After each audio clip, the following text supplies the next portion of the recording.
Hello everyone, my name is Miriam Delgado and my topic is the communication process. To start off, why is communication important? Well, workplace communication is very important to companies because it allows companies to be productive and operate effectively. Employees can experience an increase in morale, productivity, and commitment if they're able to communicate up and down the communication chain in an organization. Poor workplace communication can also create real issues, such as negative feedback loop, which is when your workers don't understand what's expected of them, then their morale decreases, and this makes it even more difficult for them to communicate.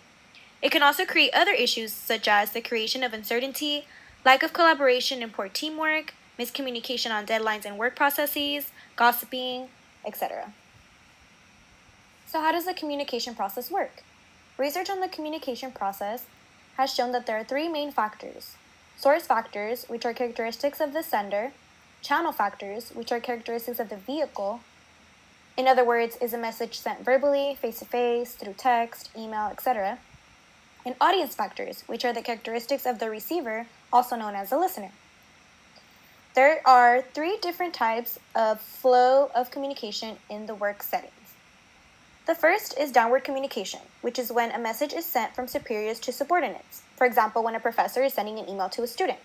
Upward communication is when the message is sent from the lower levels of the organization to the upper levels. For example, the student to the professor.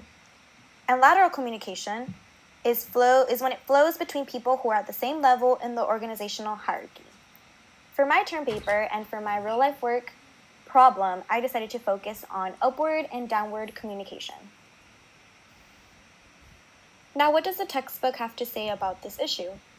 Well, our textbook states that one reason that downward communication is insufficient in some organizations is that the superiors may sometimes overestimate the amount of information that their subordinates possess and may underestimate the amount that they desire. In other words, they might provide less information that the employee actually needs and might think that the employee does not want to receive more information than what has been given. It also states that because subordinates believe that management will not really listen to their suggestions and concerns, they are hesitant to voice their opinions and do not address their concerns, making their upward and downward communication completely unsuccessful. The book also mentions types of barriers in communication. One that I have seen come into place at my workplace is that of filtering, which occurs when messages pass through an intermediary in the communication channel. Filtering can often alter the original message, limiting its effectiveness or rendering it incomprehensible.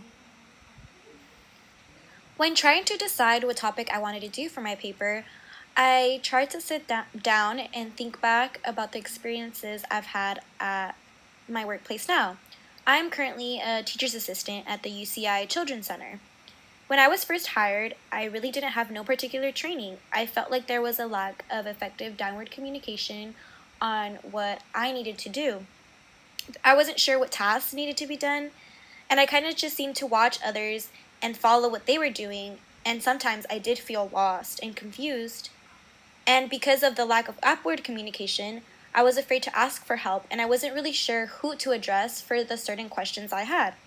This created a confusion and a lack of productivity because I would be sitting there confused on who I needed to go to with my questions or what I needed to do, that I wasn't really focused on getting what I needed to get done in a timely manner. This made me feel unprepared and sometimes made me feel like I was in the way and I was no help to the other employees. The article that I chose that I felt related to my topic was that of failures in upward communication in organizations. 3 possible culprits. This article looked at 3 factors that related to communication: employees' trust in their supervisor, the employee's perception of their superior's influence on their future, and the employees' hope to move up in their field. So with their methods, 4 organizations were asked to fill out questionnaires. First, they were asked to fill out a 7-question survey which focused on the 3 factors mentioned above, and then they were asked to fill out a 13-question survey that looked at their relationship with their supervisor. The findings were as followed. More positive relationships between the employee and supervisor existed if the employee had high level of trust. In other words, if there was more trust between the employee and the supervisor, there was more positive relationships. Another finding was that those with high aspirations to move up in their jobs were most likely to be satisfied with their communication and the accuracy of the information provided by their superiors. So those that felt they were satisfied with their communication and were receiving proper information, they were the ones that were most likely to take part in mobility aspirations and have the hope of moving up in their company. There was also a correlation between high influence and the desire of interaction. Overall, a recommendation I would make with the purpose of solving the work problem of effective communication is creating an open environment in which employees feel safe and welcome to voice their concerns to upper management. I would have upper management break down their schedule so they can create an effective open door policy, having them set aside a certain time every week where the employees can come in and personally address their concerns would really help them feel heard and respected. Another tip I would give is to address to the employees that they are welcome to voice their suggestions in alternative ways, since not many are open to or have time for face-to-face conversations.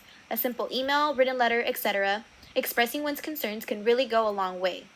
Most importantly, I would have supervisors practice being clear from the start, making sure employees know exactly what they need to be doing, leaving no room for assumptions or confusions. This would really help the employee feel as if they serve a purpose in the company. We must remember that even though our superiors do have more power than us, they are still humans and cannot know what needs to be fixed if we don't make it known to them. Overall, effective communication in the workplace is not only the job of upper management, but the job of everyone in the workforce. We must work with one another to be able to successfully achieve our